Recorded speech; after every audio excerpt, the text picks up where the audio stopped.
Okay, can you hear me all right? Yeah. Okay. So thank you for the warm welcome, first of all. And as you already mentioned, I'm Max. I'm from eBot7. I'll just say a few words about us before we get into Feathers. So eBot7 is a young startup based in Munich. And we integrate artificial intelligence into customer service applications. And I'm the Chief Technology Officer. So I'm in charge of deciding which kind of frameworks and technologies in general we use. And I decided to use Feathers in our application, and I will tell you why very soon. The application that we built is, one large part of it is a messaging application. So it's like a central hub for different channels where messages arrive. So for example, like web chats, or Facebook Messenger chats, and so on. Everything arrives in a central place where agents can then interact with their customers and so on, which means there's a lot of exchange, a lot of real-time data. And Feathers is for us, it's the perfect solution for an application like this. Maybe a quick question for you. Who of you has heard of Feathers before? Okay, a few. Who's using it actually in some live application? Okay. Maybe in total one person. All right, so hopefully I can get you a bit excited about it to actually use it at some point. It's fairly new, and a fun fact which I just found out like last week because I talked to one of the creators of Feathers is that it was actually conceived here in Munich. So one of the creators was writing his bachelor's thesis right here in Munich, even though he's from Canada originally. And that bachelor thesis was about the underlying ideas of Feathers. And then later, a few years later, he decided to actually create this framework based on that. And now it's becoming more and more popular. So what is Feathers? Maybe this kind of graphic will give you a general idea. So it's basically a layer between front-end and back-end. So you could see it as something similar to Express, for example, where you just provide an API to your front end. And so you have some front-end frameworks which you are free to use whatever you want. For example, React or Angular or Vue.js. And in the back end, you have whatever database you want. Or you could also have other APIs that you're connecting to, or third-party services, and so on. And Feathers really doesn't care about what you're using in the front end and what you're using in the back end. It's just caring about, or it just makes a connection between all these different parts of your application. So Feathers is a REST and real-time API layer. That means that you can use it through a traditional REST interface with HTTP, but you can also use it through WebSockets, which is especially useful for like real-time chat applications, for example, or stuff like that. And it's also more efficient than creating a lot of REST requests, which have much more overhead than just a socket message being exchanged. It's service-oriented. We'll come back to that very soon. And it's usable in Node.js. It's also usable in the browser or even React Native. So you can use the same kind of code in your whole stack, basically. It is a drop-in replacement for Express. So if you're currently using Express, the step to migrate to Feathers application is very simple, actually. And in the backend, it supports over 15 data sources. So for example, MongoDB, Postgres, and RethinkDB or MySQL, whatever you are using, basically. And it's also easy to write your own connectors in case something is not yet implemented.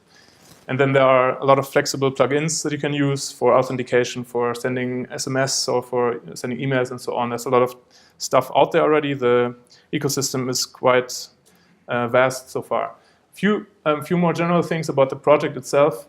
So it was originally started in 2013. Then the 1.0 release was 2014. 2016 was release 2.0, which is when we started using it, at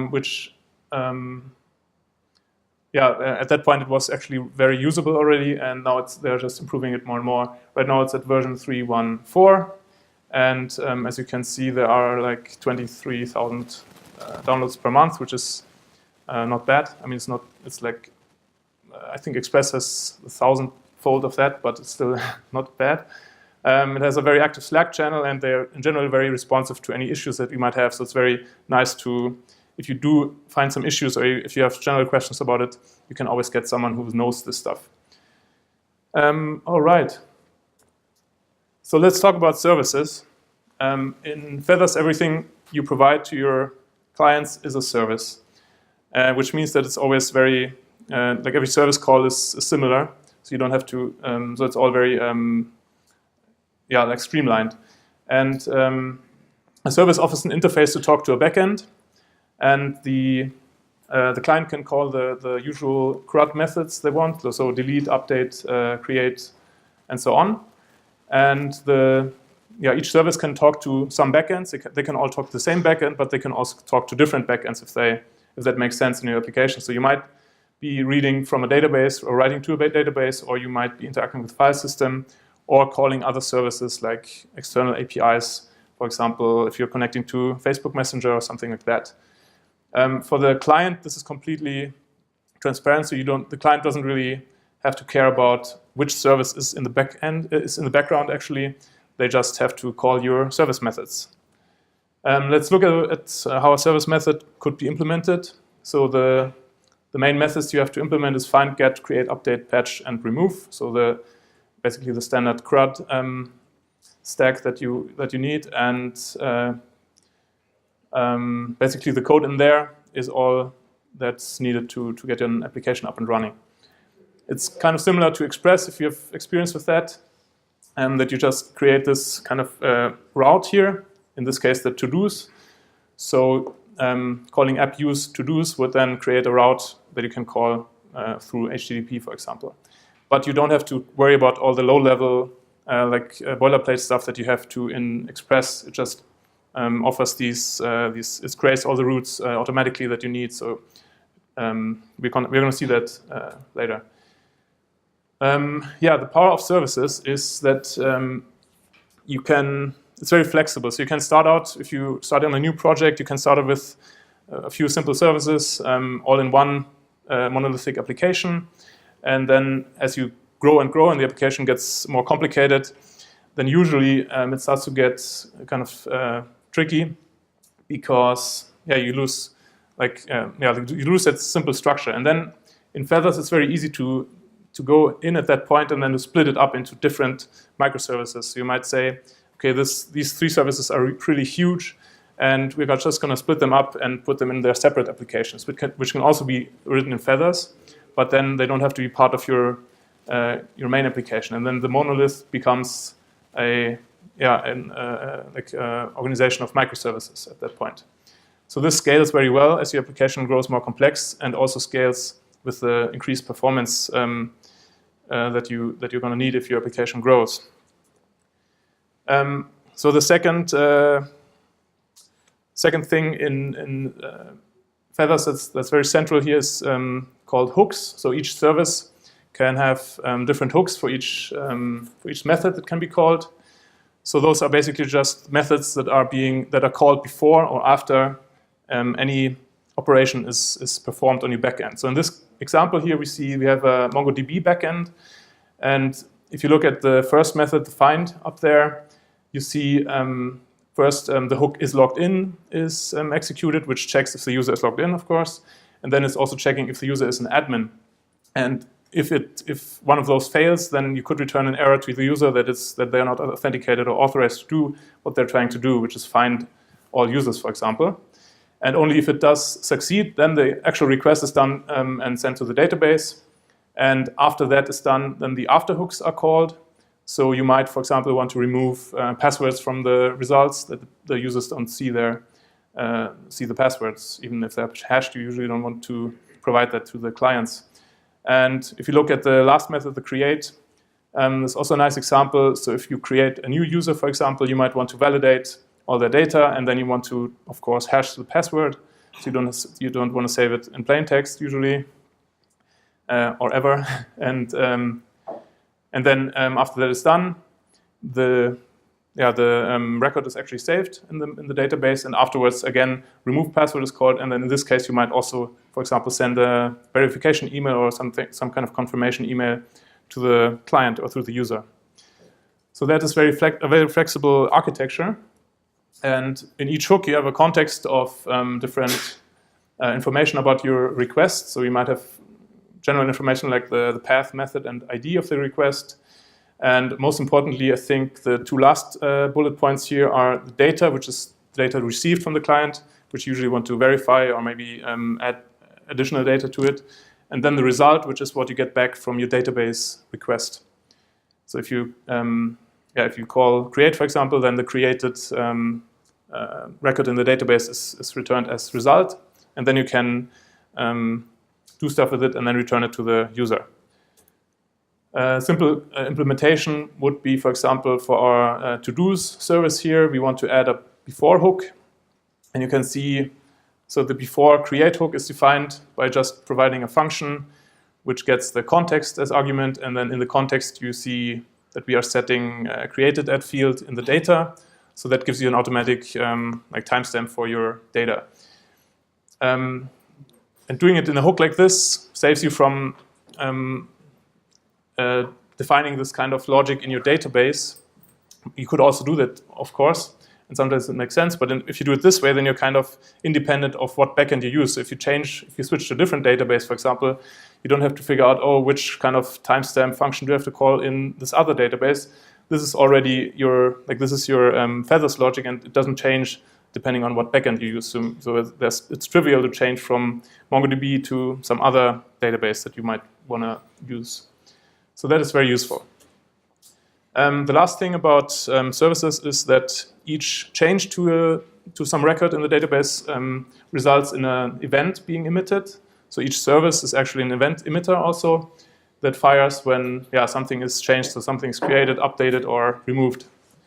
And these events can be listened to on the client or on the server itself, of course. We're going to see an example in the code that I'm going to show you soon.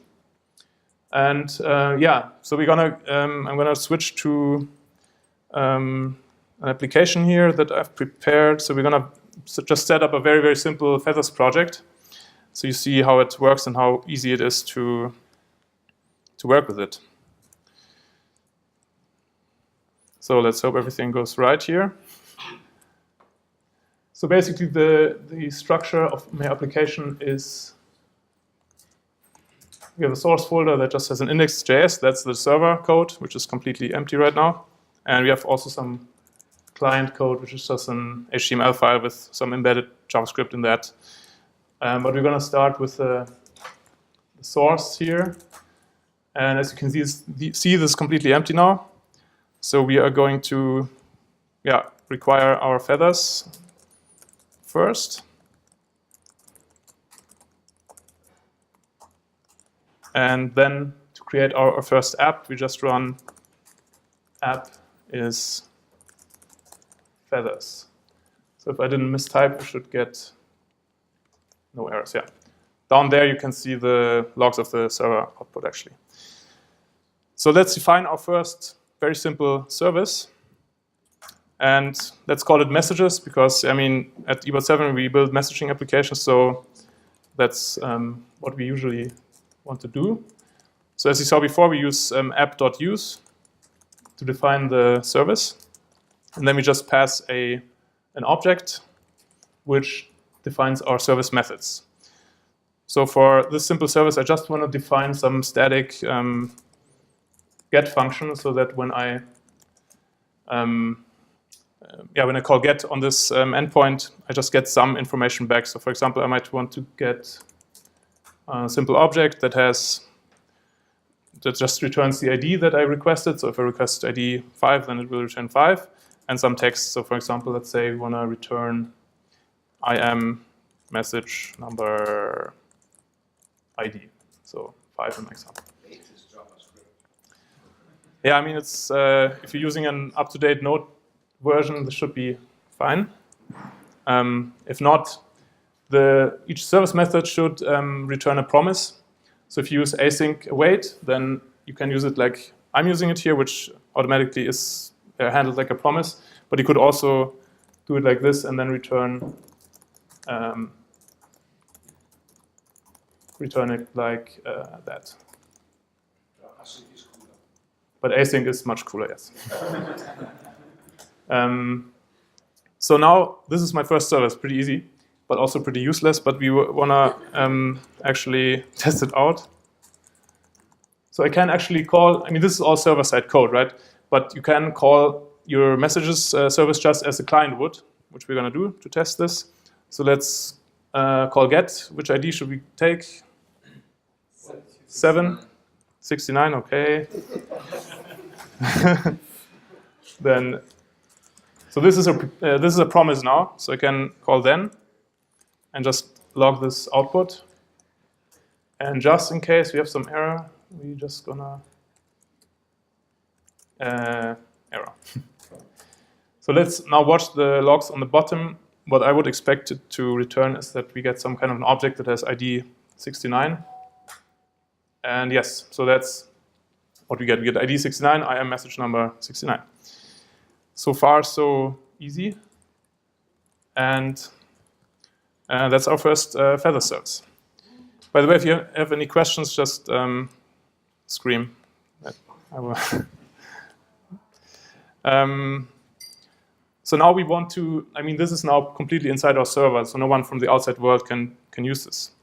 So what I want to do now is I want to add a REST transport so that people can call it through HTTP.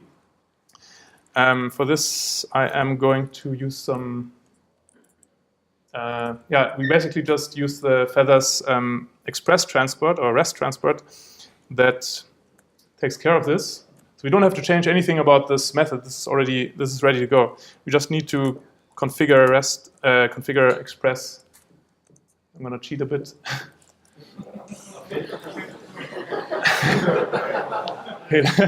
Let me go through this. So we are requiring the Feathers.js Express plugin, right? So that's pretty easy. Then instead of calling our app like this, we call it wrapped in the Express function here, which sets up all the Express stuff that we want. And then we just, at that point, our app is basically nothing else than an Express instance where you can also use the same kind of calls that we would use on an Express service or server. And so we can set up JSON, we can set up URL encoded input. I'm also setting up a static route so that our HTML files are also served through this Express server. And then the last part is Feather specific, so that sets up the REST specific REST plugin for Feathers itself. And the last two things, we're just going to set up an error handler in case something goes wrong, that the client also gets a nice error message. And then we listen on port 3030 for incoming requests. The rest stayed the same. So if I save this, I still get my same log message here. But now we can also call this from the outside. So let's go to Postman. And now this is running on localhost 3030. And we have the messages endpoint. And this time we're not going to use 69. Or yeah, let's just use 69. If I run this, you can see I get the same response here in my Postman request. I can also use a different number now, so it just returns whatever I put in. That's what we defined in the service. So that was pretty quick to set up like an API that's usable with REST and everything. And now let's see if you can get actually something a bit more useful. So instead of defining this kind of static service here, I want to define something that actually persists my stuff, that we can actually create and update things, and then retrieve those later. So instead of using this service definition, I'm going to require some more stuff. So Feathers offers different databases to talk to, right? And one of them is a Feathers own creation, which is an in-memory service. So this is usually not your usual database that you want to use, because if you restart your server, everything is lost. But for this test here, I think it's Feathers memory. For this test, it's enough. So this is just like any other database, but it's purely in memory in your Node.js application. It doesn't write anything to disk, but yeah. And now instead of defining our service in our own object here, we just use the memory, the imported memory function, and that sets up everything. It sets up get, find, delete, and so on for us. And now this method down here is not going to work because there is no entry with 69 yet. We haven't actually created anything. So instead of calling get here, I'm just going to call create so we get something nice in the database. So I want to add some text, hello world, for example. And then we should expect that the log output is now whatever was created in the database. So let's see. Yeah, we see down here we have text hello world. We see ID 0 because the memory service just starts counting IDs with 0, but at least it creates an ID for us automatically, which is nice. And now I can call this again through Postman. So ID 0 would be my hello world.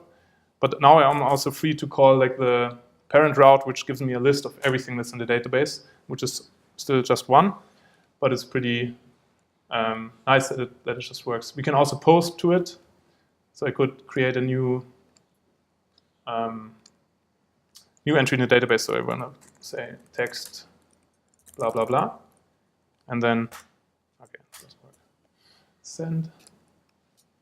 So now I've created blah, blah, blah with ID 1. And now let's get this again. Now we should have 2 entries, right? And yes, we do. So that's much more useful than before, right? So the next step in creating a very useful application would be we want to actually use some client. So let's create, or I did create beforehand, I created a simple HTML page here, which hopefully will be served through the same server. Yeah, so that's it. It's just a sample app. There's a text input. And let's look at the source code of this. Oops. That's not what I meant to do. All right. So in public, we have our index HTML. And that is so this application is a Vue.js application. You don't need to know anything about Vue.js to understand what we're doing here. But I think it's pretty nice to show this. So what we have here is this local data property called messages. That's just a list of messages that we want to show. What we're trying to build is a very simple chat application here. And we just want to display the list of messages, which is done up here. So for each of the messages, we are rendering like a div here with the message text. And the form input up here calls, whenever you hit enter, it just calls the send message method, which is defined down here, and just adds this input that you wrote to the local array. So this is completely local, doesn't actually connect to anything yet. But just to show you that it works, we can write something here, and it will show us that message. So we can write more and more messages, but those are just in this local array, so it's not very useful. So what we're going to do now is we want to connect this to our newly created feathers service, right? And for that, I'm going to cheat once again. But this is not that important for the point I'm trying to make. Oops. Okay, now I can't cheat.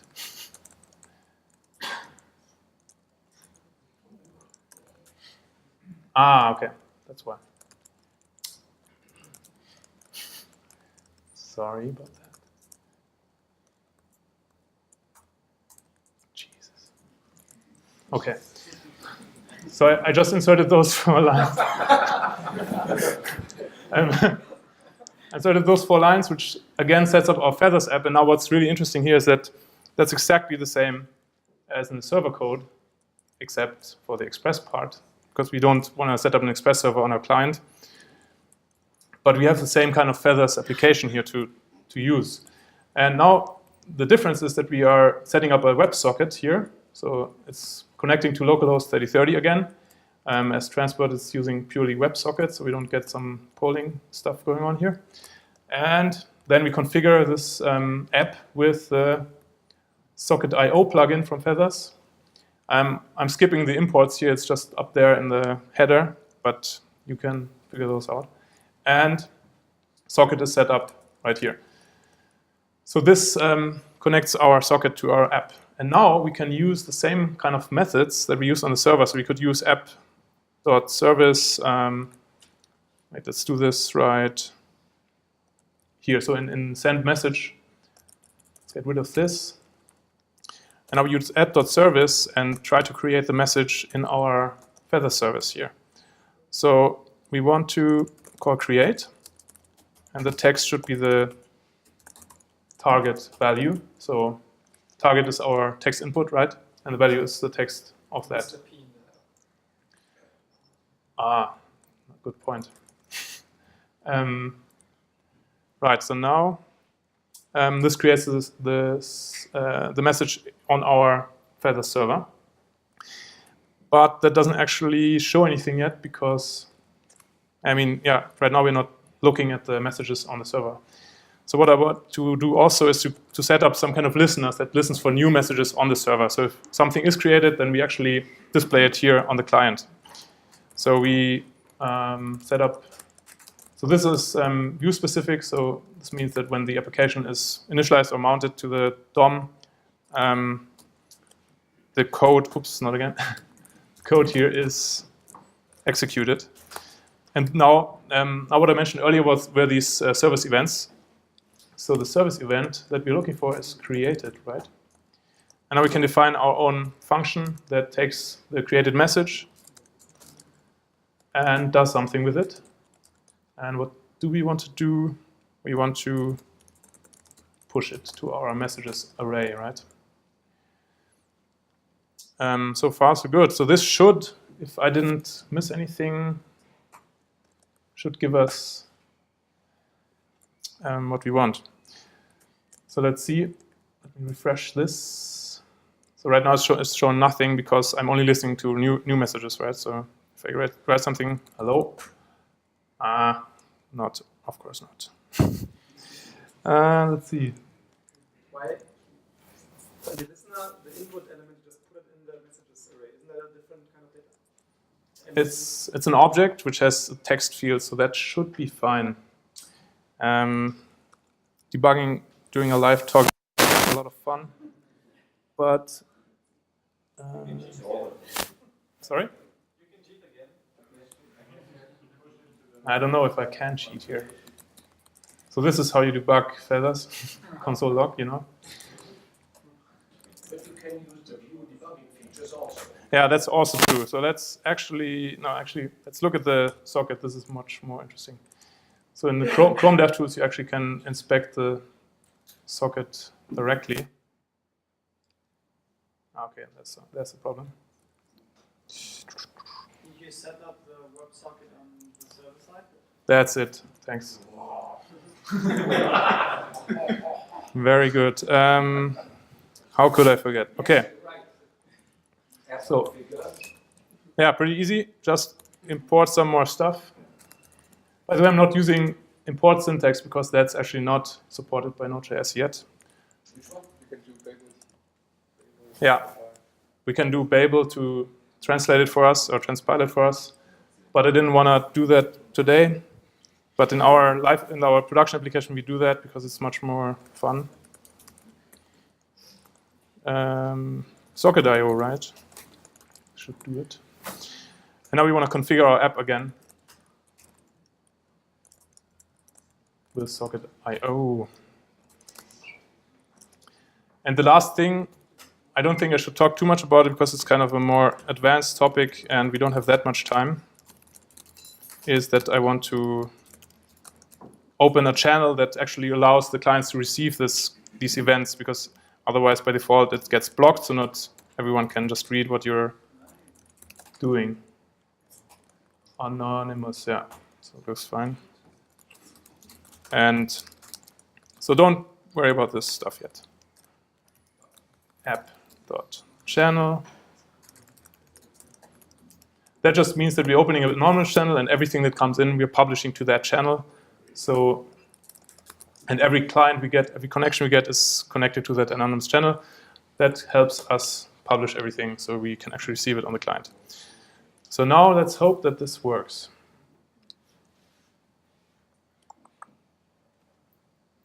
Okay, we're getting something.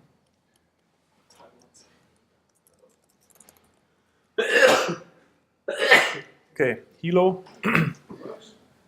So we see that the socket is sending a create event or a create message through the socket to the server, and the server replies with messages created, which is the event that we're listening for. So that seems pretty nice. Now let's do a second one, right?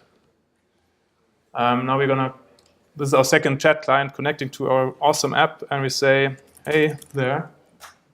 And we see, I can't spell, and we also see that they both see it. So it's no fake, it's real. It's completely real.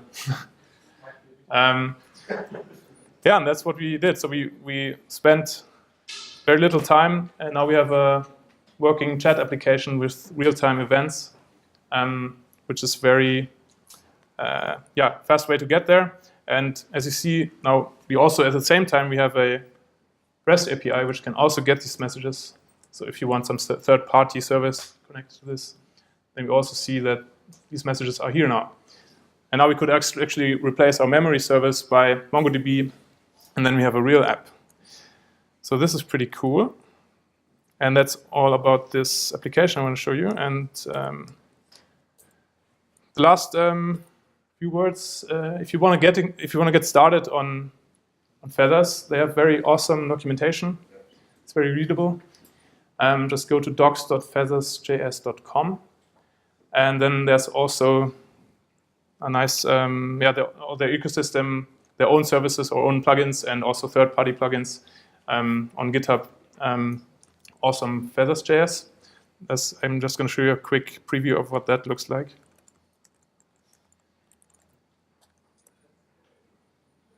So there's actually a lot of stuff already out there. So if you're building something new, check this out, and usually it will probably already be built, and you just need to use it. There's a lot of stuff. And there's also like YouTube channels and stuff where you can find more tutorials and stuff. There's an awesome cheat sheet for Feathers.js, and all functions are listed under each other. It's like it's pretty nice. Yeah. So you can just view through it, and you see everything. So no guessing. Yeah, it's really well done, I have to say, and that's basically it. If you like this, and if you want to work on applications like this in general, just FYI, we're also hiring right now, and filling junior and senior roles. So if you want to explore it further and want to work at an awesome startup, then come talk to us. I brought almost the entire tech team today, they're sitting over here. And not really. So just come up, talk to us, and thank you for your attention.